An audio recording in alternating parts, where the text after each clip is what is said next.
When the sun comes back, when the first quail calls, follow the drinking gourd, for the old man is waiting for, carry you to freedom, follow the drinking gourd. Spain and England shared a border near what became South Carolina, Georgia, and Florida.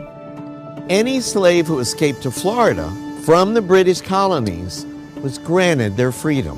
In 1693, the Spanish government declared that they would provide asylum for people who had escaped slavery from Great Britain, but it was under a few conditions. They had to promise loyalty to Spain, convert to Catholicism, and help build a Spanish fort in St. Augustine, Florida, called Castillo de San Marcos.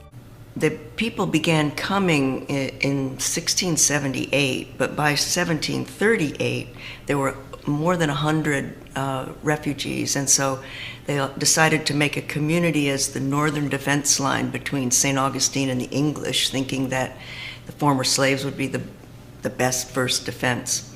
And so they built a little fort and a community in this area.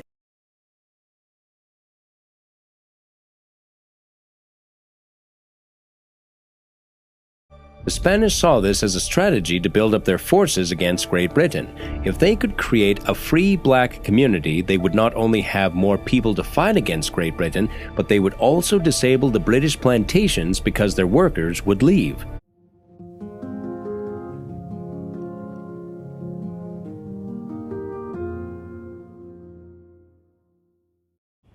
The English will not rest until they have taken all of Spanish Florida and returned all of us to slavery. Many people held as slaves escaped to the open arms of the Spanish government. They were shipped off to Florida and lived in Fort Mose, which was 2 miles away from where they were building Castillo de San Marcos. Soon, slave owners in the South heard about the free black fort, and they felt threatened and worried about their slaves wanting to escape.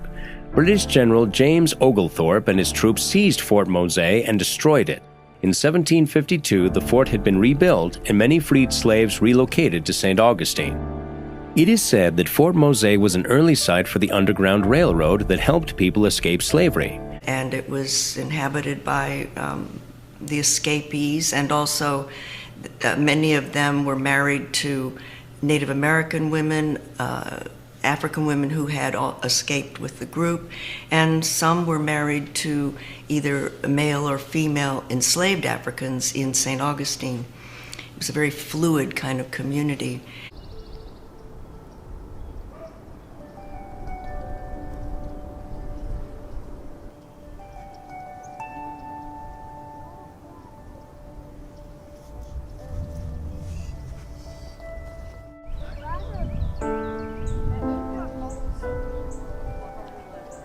A volunteer was telling me that they're actually in the process of raising funds to possibly one day reconstruct Fort Mose. Of course, it wouldn't be on the original site, it would be somewhere nearby.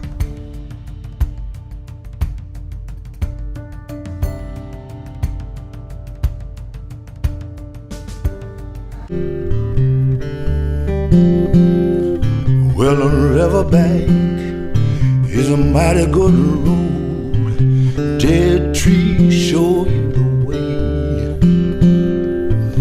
Left foot, peg foot, traveling on. Follow the drink and go.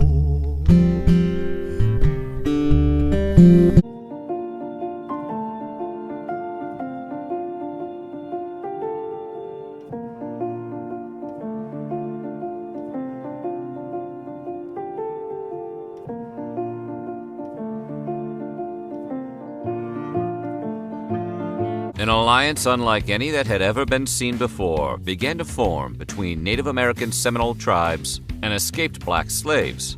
The Black Seminoles were a group of freedmen and runaway slaves living in Florida since as early as 1689. Yet, despite the fact that their pairing changed the course of American history, the Black Seminoles were, for the most part, forgotten about. With so many escaped slaves seeking freedom in Spanish Florida, the settlers decided that the fort should be run by freed black men. In total, 38 men ran the fort and established what is now recognized as the very first all-black town in North America. When Florida was later ceded to Britain in the Paris Treaty of 1763, the freedmen were no longer welcome. Many were forced to flee to the Seminole Nation, thus beginning the Seminole Nation's alliance with the Black Seminoles. The relationship between the Black Seminoles and the Native Seminoles was, to say the least, complicated. The two groups were partners of chance who joined together as a team when it was to their benefit and parted ways when it wasn't. They shared much of their respective cultures with one another and further unified themselves by practicing intermarriage over the generations. They were also one of the first American communities to navigate the murky waters of joining two different ethnic groups, something that would become a bit of a motif in American history. While they weren't recognized for it back then, today's scholars are finally beginning to acknowledge the important strides that these two very different groups made by joining together. Around 1816, General Andrew Jackson, the future 7th President of the United States, was charged with the forced removal of any runaway slaves who were being sheltered by the bands of Black Seminoles. To accomplish this task, he adopted a strategy that mostly consisted of the burning and raiding of Seminole villages. These attacks, as you probably aren't surprised to learn, quickly became the catalyst for the first major conflict between the white settlers and the Seminole Nation. Although the Black Seminoles fought back, Jackson captured the Spanish-held cities of Pensacola and St. Marks. Ultimately, the Spanish would end up ceding Florida in 1819, as well as giving up their claims for sovereign Spanish rule in Texas. Many, if not most, scholars, including those who focused on African American studies, surprisingly overlooked the significance of the Seminole Uprising for a long time. For nearly 150 years, it was all but forgotten, as most history books focused on the role of the native Seminole fighters rather than on the escaped slaves and the Black Seminoles who fought alongside them. From 1835 to 1838, roughly 385 to 465 runaway slaves and 500 to 800 Black Seminoles fought alongside their native Seminole counterparts in the Second Seminole War, forming an even stronger alliance. After the Second Seminole War, white plantation owners quickly realized that it wasn't going to be in their best interest to admit that they were defeated by black rebels. In an attempt to appease both sides, the black members of the rebellion were granted their freedom, and the incident was purposefully swept under the rug of American history.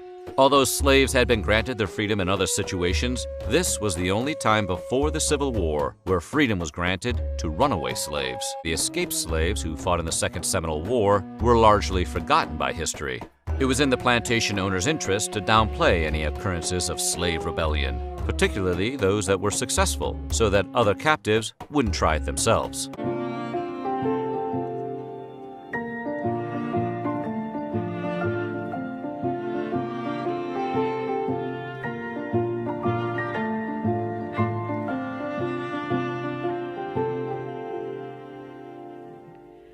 So even though the Underground Railroad did not really exist yet, Fort Mose is sometimes referred to as the first American Underground Railroad, even though it wasn't really, because the advanced system that we know today as the Underground Railroad wasn't really that.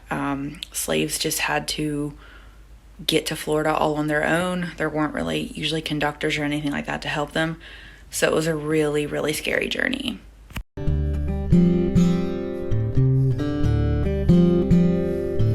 Well, the river ends between two hills. Follow, drink and go. There's another river on the other side. Follow the drink and go. The 246 years of slavery in the USA. The starting point of slavery in America was in 1619 when 20 enslaved Americans were brought to the British colony of Virginia. Over the following decades, hundreds of thousands of people were sold or kidnapped from Africa and shipped to 13 colonies, then forced into slavery. After the American Revolutionary War, some northern states abolished slavery, while the southern states had an economy built on it because the South had a perfect climate and available land to grow crops like rice, sugarcane, tobacco, and cotton. Until 1850, the balance was kept between the free states and the slave states. But after half of the 19th century, the situation tilted the balance in the favor of the Union because these 5 states joined the U.S. But for the purpose of this video, we are going to look at what an enslaved African American's life was like in the year of 1850, when the balance was still maintained. Back then, he didn't have many choices in life. He could remain on his owner's plantation, work 6 days a week from sunrise to sunset, regarding himself to a life of harsh and painful labor, barbaric physical punishment, and possibly a broken family as he watched his loved ones be sold away. Not all enslaved people had the same life, but this is what he might expect if he remained in bondage. Or he could try and run away, but escaping was anything but easy. So, due to hard labor and punishments, an enslaved individual decides to leave. The closer he is to the border between the free states and the slave states, the easier it is. This is why from the estimated 100,000 people who escaped through the Underground Railroad, many of them were from the border states, because the journey was much shorter and safer, and it was thought once they arrived north, they were free. On the other hand, African Americans from the South had way longer journeys until the North, and probably many of them didn't even know the free states existed. As an enslaved individual, knowing how to read or write was a crime. So without any maps, not knowing where to head, escaping alone was very difficult. That being said, this is where the Underground Railroad comes into the story. As the name says, this route was made of many underground ghost train stations that led to the far north, even Canada, or at least that's what the myth says. In reality, it was neither underground nor a railroad, but a secret network which was not run by a single organization or person. It was run by both black and white people, who tried rescuing individuals to the far north. This system had a well-defined structure, and certain people had certain roles, whose names were coded, so masters and owners of enslaved people wouldn't be aware of this secret route. It is believed that the Underground Railroad was created shortly before the beginning of the 19th century by abolitionists, many of whom lived in Pennsylvania. Many abolitionists, or people who were enslaved but escaped on their own, joined the network. One of the most important roles in this system was the agent, who was a person that went to plantations to try and help the enslaved ones escape by telling them to meet at a certain time near the plantation with a conductor, who was a guide. Here, the first issue comes into the equation. What if no agent came? In this case, they had to escape on their own. But remember, they didn't have any maps, and most of them were illiterate. So without some outside help, this was very unlikely. But at least they had songs, as they were transmitted from generation to generation and contained hints that helped the escapees go north. So they were something like musical maps. Lyrics from Follow the Drinking Gourd are a guide for people who wanted to escape, and even the title means Follow the North Star. Follow the drinking gourd, follow the drinking gourd, for the old man is awaiting for to carry you to freedom. Follow the drinking gourd.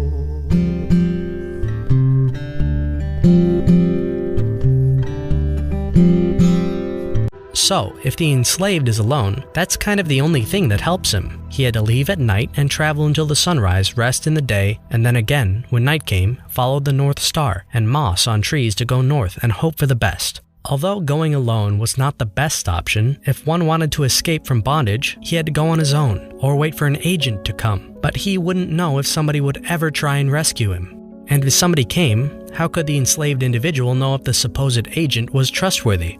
Alright, now let's imagine that a true agent came. Now what's next? Generally, agents usually pretended to be enslaved to enter plantations and tell the others the date when they would have to escape. The perfect time would have been on a clear night on Saturday, because masters would have to wait until Monday morning to place an announcement in the newspaper that one escaped. The best season to try and escape was late fall or early winter, because the longer the nights, the more ground the escapees could cover. Groups couldn't be too big because they could be easily spotted. After the meeting point and time were set, they had to wait, act normally, and when the night came, leave. At the meeting point, they would find the conductor, where they will change their clothes, because back then a group of African American people with dirty clothes would look very suspicious. Then the guide would lead them through the night until the first station, which was 10 to 20 miles away. In case you didn't realize yet, each of the roles involved in the system had coded names that would have normally been used in a railroad system. The cargo, or the escapees, will wait at a station, which is owned by a station master, who is the owner of the safe house until the next conductor will come to move the cargo further north. To reduce the risk of infiltration, many people associated with the Underground Railroad knew only their part of the operation and not of the whole scheme. This process was repeated many times until the escapees finally arrived in the free states, where they could enjoy freedom and never be enslaved again. Wait, what's that? It's the year 1850, and the Second Fugitive Slave Act passed? This basically encouraged capturing escapees and sending them back to the South. The penalties were harsher for people who hid fugitives, but it also created controversy. A free African American black man in the North could be considered an escapee, therefore he could get enslaved and be sent to the South. A Fugitive Slave Act was previously passed in 1793, but this second one made many escapees go even further north, to Canada, or how it was called by enslaved individuals in the South, Heaven, or the Promised Land. There they could avoid U.S. jurisdiction and slavery wasn't a thing there, although racism still existed. Black people who were once enslaved formed communities, and men had the right to vote and the right to own property. All black people could earn a living, get married, and start a family. With assistance from Canada's government and abolitionist societies in Canada and the United States, building a new life was possible. But for some this wasn't enough. They wanted to help. Some became conductors and went back to the South to try and free their friends and relatives. Where the little river meets the great big one, follow the drink and go, for the old man is waiting for to carry you to freedom. Follow the drink and go. One of the most courageous and famous people during these times was Harriet Tubman. Between 1850 and 1860, Tubman made 19 trips from the north to the south, following the Underground Railroad, and set free hundreds of enslaved people. Slavery was one of the primary causes of the American Civil War, and both the victory of the Union and the passage of the 13th Amendment in 1865 ended slavery in the United States forever. And with it, the Underground Railroad became history.